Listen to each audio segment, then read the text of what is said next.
Eu sou o Breno Lucano, o criador e escritor do blog de filosofia Portal Veritas. O que você sabe sobre o filósofo estoico Posidônio?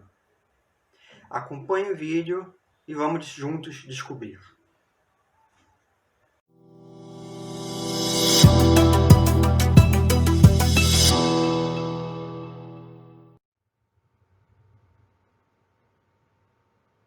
Muito bem, nós daremos prosseguimento às aulas sobre estoicismo médio.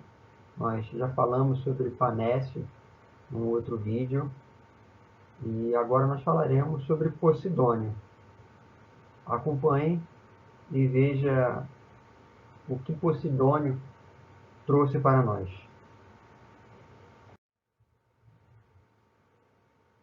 Antes de falarmos sobre o pensamento posidoniano propriamente dito, faremos um apanhado geral histórico a respeito desse personagem, que nasceu na Síria, na cidade de Apameia, aproximadamente entre os anos 140 e 130 a.C., antes da Era Comum, como se fala atualmente.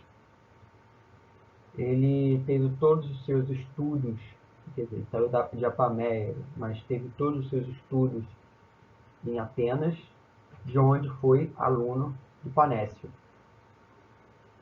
E mais lá para o século I a.C., o centro intelectual de Roma, ele foi transferido de Atenas para Rhodes, de modo que Rhodes era o grande centro intelectual da época.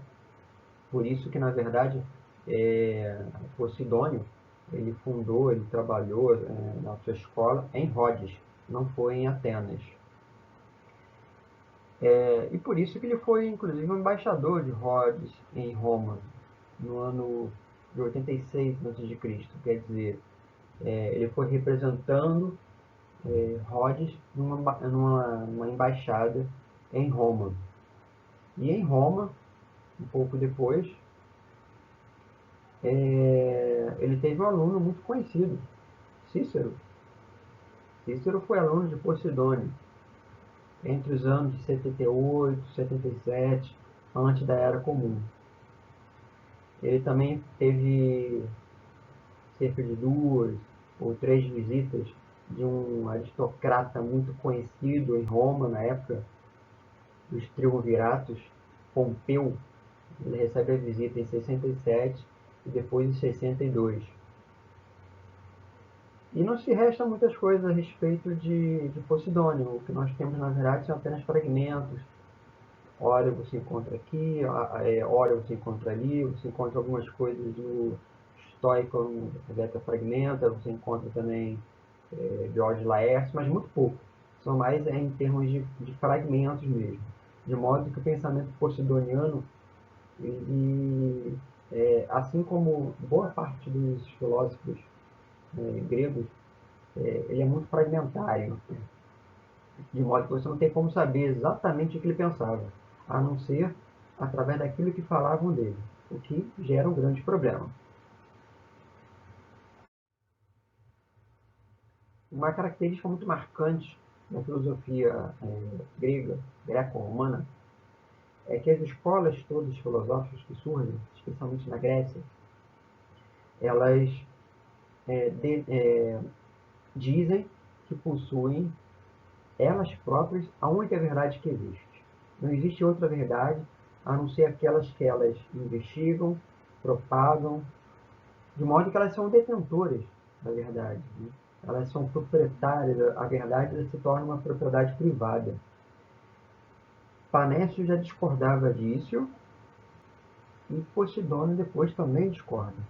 Então a verdade ela pode ser encontrada também em outras correntes filosóficas, de modo que Posidônio, Panécio, depois Posidônio, eles vão se utilizar de Aristóteles e em larga escala também de Platão para fundamentar as suas teorias.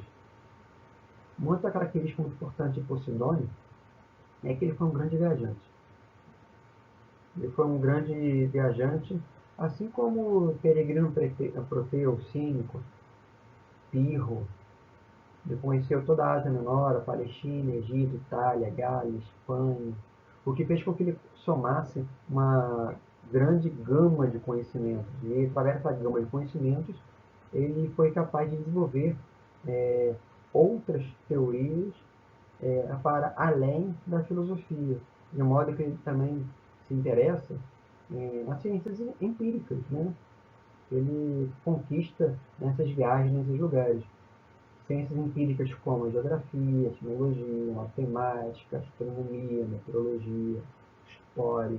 A matemática, na verdade, os filósofos, Platão já dizia, né? Para você conhecer a filosofia é necessário que você entenda geometria. Então, a matemática sempre esteve muito relacionada com a filosofia, desde Pitágoras. E Posidônio ressurge isso. Uma alteração fundamental que Posidônio introduziu foi na antropologia estoica, onde ele coloca, segundo nos relata o histórico Tetrafragmento, citado por Galeno, Galeno diz que viver segundo a natureza não é como eles, os seguidores de Crisipo, dizem, mas como ensinou Platão. Né? Na verdade, Galeno ele parafraseia Posidônio. É como se Posidônio estivesse dizendo isso daqui, segundo Galeno, que foi noticiado pelo estoico por um fragmento. Vocês veem a dificuldade, um falando sobre o outro, falando sobre o outro, então, para você entender muito desses autores antigos, você encontra uma dificuldade nesse sentido, porque é muito um falando sobre o outro, e nós não temos muita coisa sobre o que ele falou, ele mesmo falou, porque só temos fragmentos. Mas retornando, é como ensinou Platão. E o que ensinou Platão, na verdade, com relação à psicologia, é que ele dividia a psicologia em três estamentos, né, em três forças.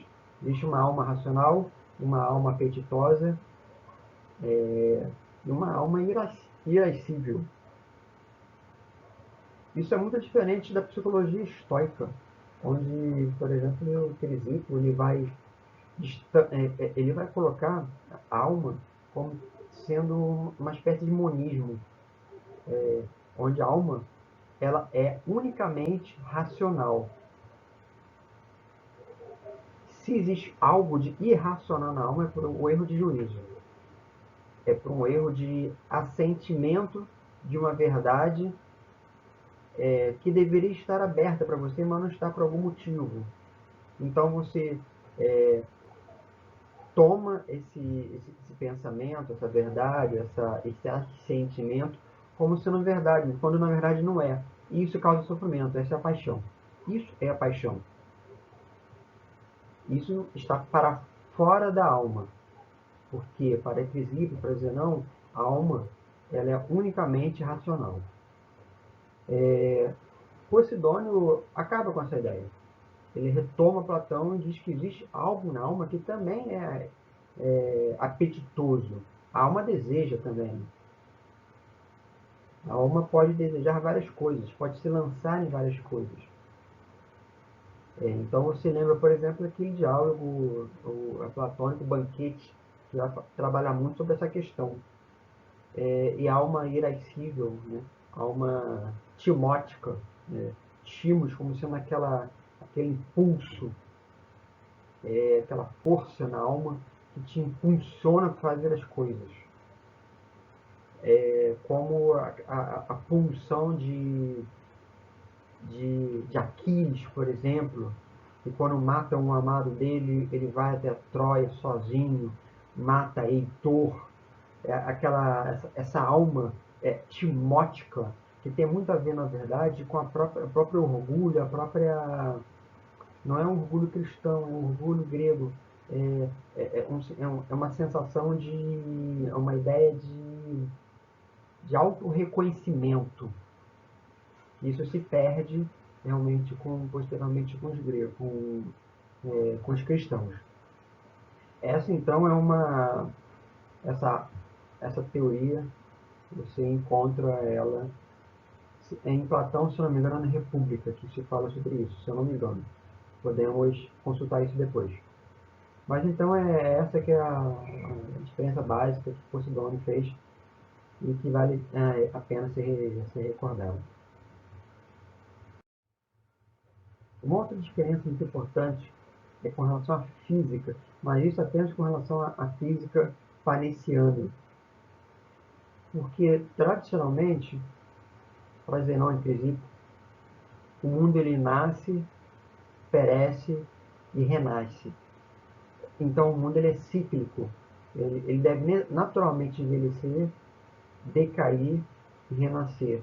Né? Ele é diferente da história da filosofia cristã, que é retilínea, que termina nos últimos dias. Né? No estoicismo, não. Ele é cíclico. Então, é como Marco Aurélio dizia, né? Não existe nada de novo, porque, na verdade, tudo aquilo que já aconteceu vai continuar acontecendo para todo sempre, em função da conflagração. Né? É a própria ordem do mundo, é a própria forma com que o mundo se renova sempre. Panécio acaba com essa ideia e faz com que, na verdade, o mundo ele não seja mais renovado, ele seja retilíneo. Mas Posidônio acaba com essa ideia. Posidônio, o que ele vai fazer é reintroduzir a ideia da conflagração. Então as coisas novamente, assim como dizia Crisipo, devem nascer e perecer, para que possam novamente serem renascidas. Essa foi uma aula bem rapidinha, bem introdutória com relação a Posidônio, e espero que vocês tenham gostado. Visitem o nosso blog, Portal Veritas, e também associe também a nossa página lá no Facebook, Portal Veritas, e não deixem de seguir nossos vídeos. Até a próxima, pessoal!